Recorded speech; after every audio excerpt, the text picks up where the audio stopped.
Welcome to Valorant at Midnight. In this video, I'm going to explain to you the top 7 tips I have for beginners to improve at Valorant. If you found you were the 0-10 Sova in your team, don't fret, so was I. If you do like the tips, leave a comment, like and please subscribe. So no matter what shooter you're coming from or you're new to shooters, let's get started. Tip number 1 is of course going to be aim drills. You need to get the basics down before you can even begin to get better. The gun mechanics in Valorant are much different to games you've previously played, and the best way to get better is to practice. I go through 20 minutes of aim drills at the start of every game session. Start off with just the Vandal or the Phantom. These are the primary guns you will need to learn to master in Valorant, and go into practice mode. Spawn some bots and just aim to hit their heads. Try to get into a flow, and when you're ready, move on to the next step. Remember to adjust your sensitivity until you feel comfortable with the gun aiming mechanics. Once you've found your sensitivity, go into the skills test and spawn some easy bots. Try and get as high a score as you can.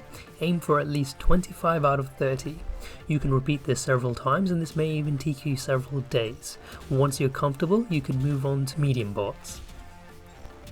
In my practice sessions, I alternate between using the armor for the bots and turning the armor off. This will be very difficult at first until you build up your muscle memory, and on screen you can see me still missing. The purpose of all of this is to understand your basic flicks and keeping your crosshairs at head level. While this covers basic headshots and flicks, this doesn't help with spray control. There is an aiming circle just outside this small arena that you can use to practice your burst fire and your sprays. Remember, do not move while you fire. Moving along swiftly to tip number 2 is to play 3 agents to begin with. With a roster of 10 agents in the beta and 11 rumoured on launch day, there are a range of abilities to learn. It might be difficult understanding what's going on sometimes. Where did that green orb just come from? Why can I no longer see? By learning 3 agents, you'll get an appreciation for how they each play differently before you move on to learning others. I personally started with learning Brim, Phoenix and Sage. With a duelist like Phoenix, I definitely wanted to run in and use his flashes to my advantage, but with a controller such as Brimstone, I reacted more to what my team and the enemy were doing. With Sage, I found myself always short on money at the end of each round, buying all of her abilities, and played remotely around her ultimate to revive my teammates. Tip number 3 is about holding angles. Now this one you've definitely heard before, but keep watching. The time to kill is very short in Valorant. Most guns need only 1 or 2 shots. Learn the difference between holding an angle versus peeking. You do not always need to peek. In the clip I'm showing you on screen, the enemy knew where I was and I should not have been holding this angle. Because they knew where I was, it made me into an easy kill and we lost the round because of it. Additionally, switch it up a bit. Move the angle you're holding every round or so, keep it fresh and keep the enemy guessing where you are. Tip number 4 is to stay alive.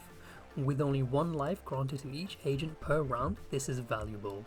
You are more beneficial to your team alive than you are dead, and this is just because of the sheer amount of utility that each agent can provide. Whether you're alive or dead will impact how teams can take, defend or retake sites. If you can see the enemy team beelining it down towards you, Haven C long, communicate this to your team and immediately fall back. Retaking the site isn't going to be easy, but you'd rather retake it as a 5v5 than a 5v3. Now, time for Mambo number 5, building game sense. This is by far and away the hardest thing to explain and learn. The best way to gain game sense is to understand what the enemy team wants to do. Do they rush you every round? Do they always have that annoying Viper on flank? This is going to come together when you start to learn other characters and the way that they move about the map and their strengths. Another way to build game sense is to watch the map. This may sound counterintuitive when you're playing a game where you have to watch tight angles for literally 3 moving pixels, but this will definitely help. The map tells you a lot of information. A question mark will tell you if somebody was briefly seen. An agent face will appear on the map when you visibly see the enemy. Use this to help you determine where the enemy team are if your team isn't communicating. On the clip that I have playing on screen for you, you can see that I'm holding down mid with Brim, but I'm paying attention to the minimap. I don't see any enemies A, but I do see 2 or 3 down C long, so I immediately try and smoke it off to prevent a push. This does help a little bit, but then also I'm paying attention, and I see the jet has pushed far into C, in which case I'll start to rotate and prepare my ultimate. Essentially, game sense can be summarized as understanding your own team's strengths, the enemy team's strengths as well as their objective, and how to counterplay to give your team the best chance at winning. Now let's combine tips 4 and 5 together. Your Haven C solo on defense is getting rushed. We have two scenarios. Scenario A, they get bopped, there's no communication, and now you have to determine whether the whole team was there, whether it was just one enemy agent. Do you split your defense even more thinly across the whole map? Do you now rotate because you believe they're coming down C long, or do you now wait? And then also, if you wait, you now have to retake as a 4v5. There's a lot of possibilities. Scenario B, your Haven C sees the whole enemy team down C long. They take a posh shot and they fall back, pinging and communicating the danger. Now your team knows that site A is relatively clear. They can prepare a rotation or a flank, and now you're no longer down a man at the start of the match. You can coordinate not losing garage and mid control, and using 3 points of attack to retake point C, putting the enemy team on the back foot. We're almost to the end, guys. Thank you for watching so far. With tip number 6, listening to sounds. While it was general player gripe about the quality of sounds within the Valorant beta, there's definitely no denying that you can get a lot of info from just listening in. On screen, I'll play a clip showing how my friendly Jet calls out that she has seen enemies. Playing as Brimstone, I immediately try and react to this in-game call out and help her out.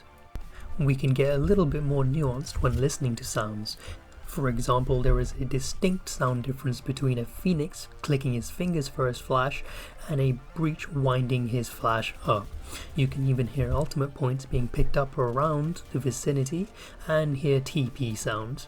Use these sounds to tell you when to peek the spike if it's being diffused. Don't peek too soon, it's probably a bait. Additionally, don't give away too much sound. Learn when to shift walk. The amount of times my team has been trying to be sneaky and one player doesn't shift walk has been frustrating. The enemy team can hear your steps from quite far. Use the minimap as a reference point. Finally, we're on to tip number 7, mentality. This is the most important aspect for learning to getting better at Valorant.